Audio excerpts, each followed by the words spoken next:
Alright, welcome back here on Primetime Sports. My name is Andrew Hernandez, and today we're going to be doing another football preview. And this time, we're going to be doing a team from the Western Big Six, and that is the Sterling Golden Warriors. Alrighty, so Sterling last year finished the regular season 5-4. They did make the playoffs as well. They made it all the way until the first round before losing to Wheaton St. Francis last year. So Sterling has a lot of talent coming back and a lot of new talent as well, and a really good freshman class coming in as well, I hear. So their schedule-wise this year, they'll be kicking off on the road against Metamora on the road week 1. Their first home game will be against an Urban Prep Academy, I believe, out of Chicago at home, and then their first conference game will be at home week 3 against the Moline Maroons as well. So they do have a lot of talent coming back as well, I should say, and a lot of new names that we're going to hear. So first up, the returning players they'll have. So sophomores Luke Jackson, DCO Alvaro Castillo will be the only two sophomores I believe they have coming back on the varsity. Their juniors I believe they have coming back are Brady Berlin, who will probably be the quarterback this year as well. He did play last year, but he missed the whole season due to injury as well. Vino Manus Ripley, Jeremiah Mohammed, Quincy Moss, Cameron Gibson, and AJ Coleman, I believe, is another name I'm going to throw out there. And then Landon Kukowski, a senior, and then a couple new names as well. We're probably going to hear Vito Polo, a senior, Brady Hartz, Alexander Garzagoza, and Mason Borman, and then a freshman.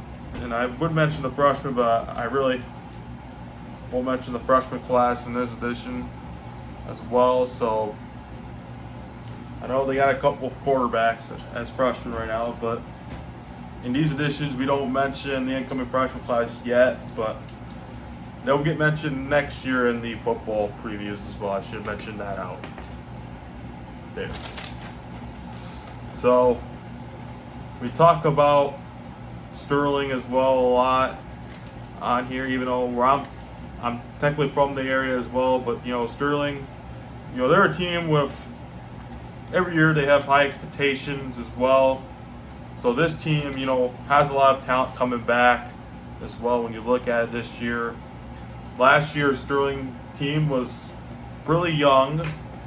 They had a lot of sophomores and freshmen were thrown up to the varsity level, but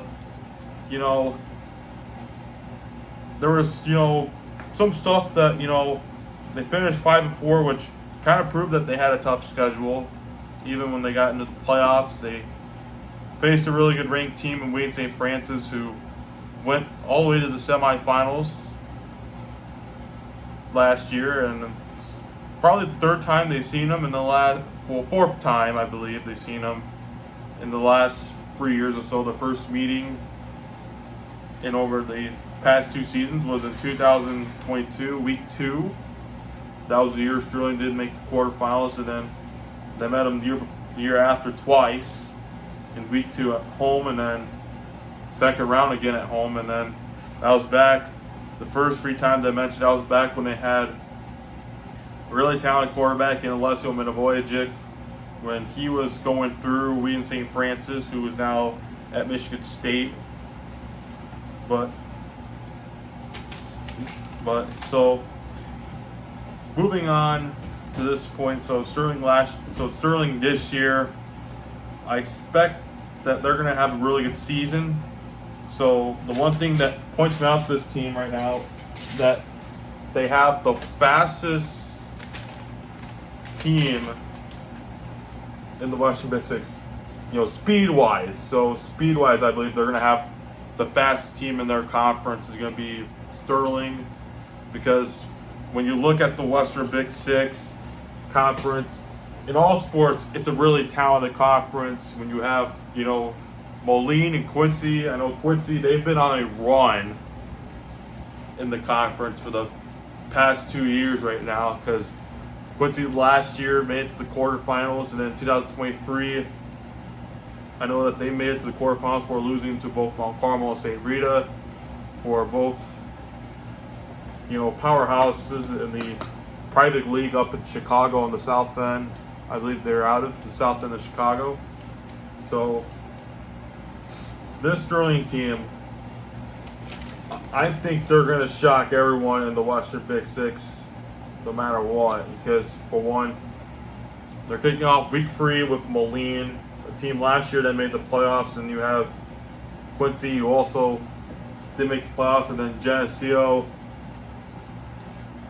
who also made the playoffs. And then week 6, Alleman's back. Rock Island Alleman, they're back with having a varsity team. But, for Alleman right now, I think, with them, that they're going to have some, couple years, it's going to be a struggle. But, well, this is technically a Sterling preview, but now I'm making it more of a Western Big Six Conference preview as well. So my prediction for Sterling's, this year, either 7-2, 8-1, or 6-3. Those are my 2 predictions. Will be either 8-1, 7-2, 6-3, or maybe a 9-0 if you shock everyone in the conference. But we'll see what happens this August. So for Sterling this year, those are my 3 early predictions. It'll be 9-0, 8-1, 6-3, 7-2, either 104.